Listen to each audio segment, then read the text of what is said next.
Solar carports already have a lot going on.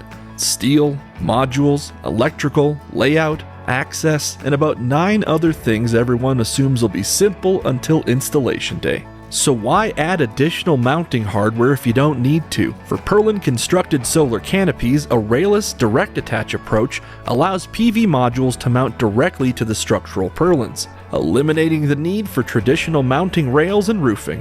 That means fewer components to ship, stage, lift, and install. It reduces added weight on the structure, simplifies material handling, and creates a clean, low-profile finished system.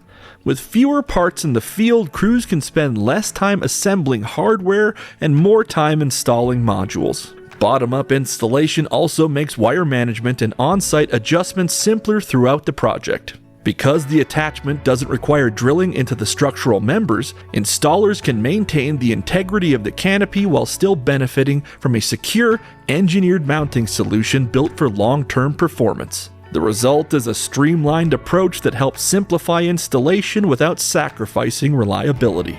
If you're planning a purlin-constructed solar canopy, talk with the S-5 team to see whether a railless DirectAttach solution is the right fit for your next project.